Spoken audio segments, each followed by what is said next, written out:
Chapter 9. The Place That Wasn't There. There's a hill between the trees, but only when you don't look for it. Whispered from a child's drawing, found in a dry stream bed. I woke in the cave, but not in darkness.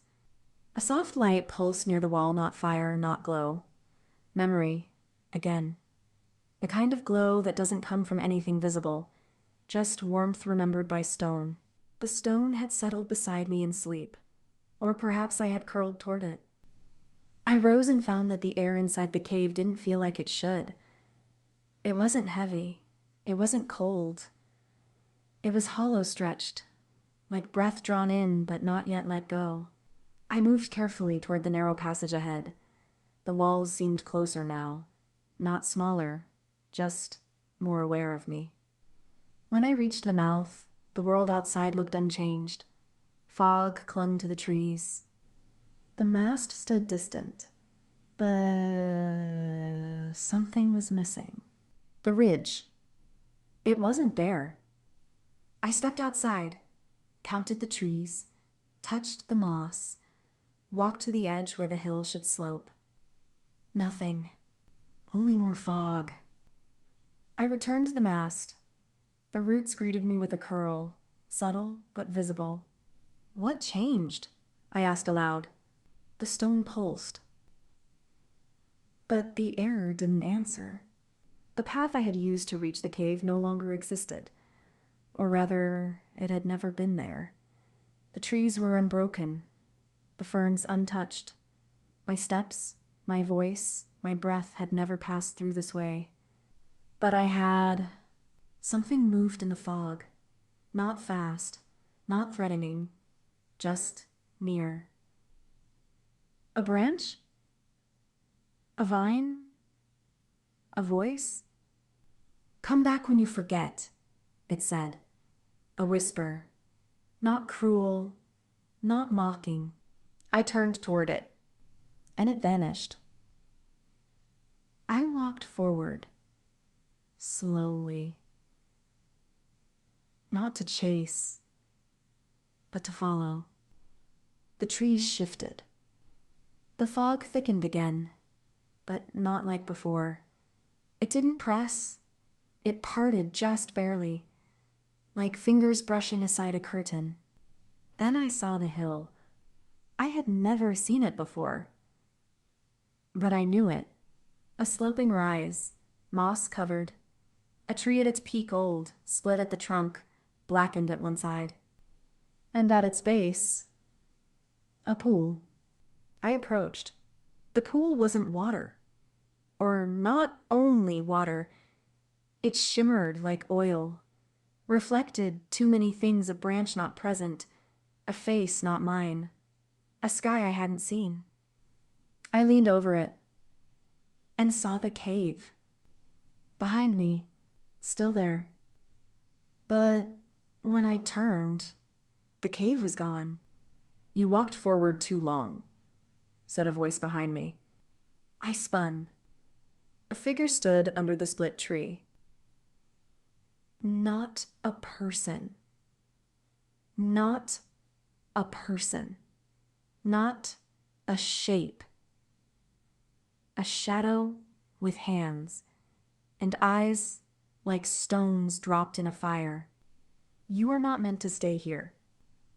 I stepped closer.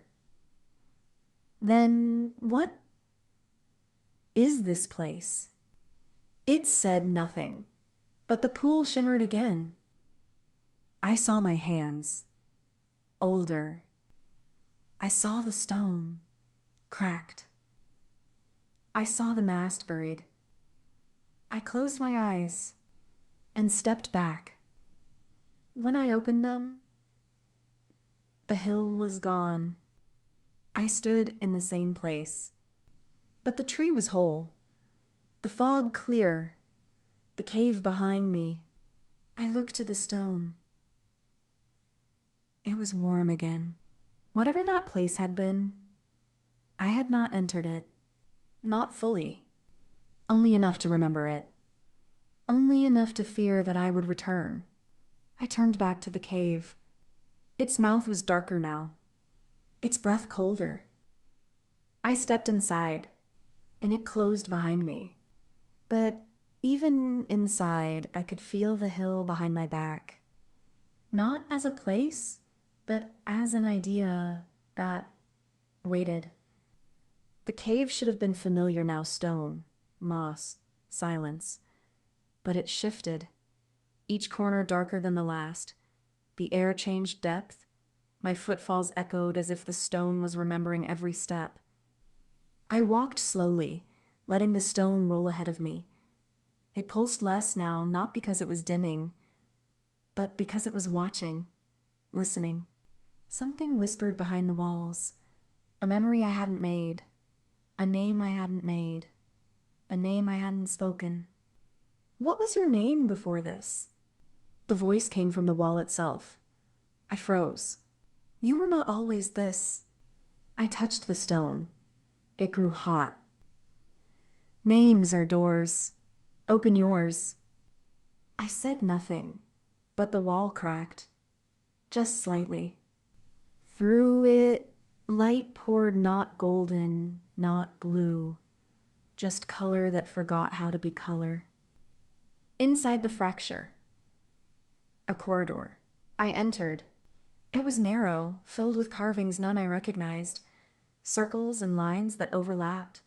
One looked like the tree, another like the mast. One looked like the stone. The final one was my face. Older, different, but mine. I touched it. The wall shook, and the cave breathed again. A voice rose through the passage, deep and slow. Do not stay too long in places that know your end. I ran. The stone followed. The walls began to collapse behind me, not in destruction, but in forgetting. The moment I passed, the wall behind became smooth. By the time I reached the mouth again, there was no path behind me. Only stone. Only breath. I stepped out. Into a world that had moved without me. But something followed. A wind, too slow to feel, carried behind me as I crossed back into the clearing. The fog had not returned, yet my steps did not echo the same. Even the moss seemed hesitant to remember my weight. The stone pulsed once, then again sharply. It rolled from my palm and struck the ground with a dull click. Where it landed, the soil shivered and sank. A small depression, like a breath drawn inward, opened at my feet. I bent to touch it, and a shape formed. A circle. Then a second. Then many. Symbols like those in the corridor below.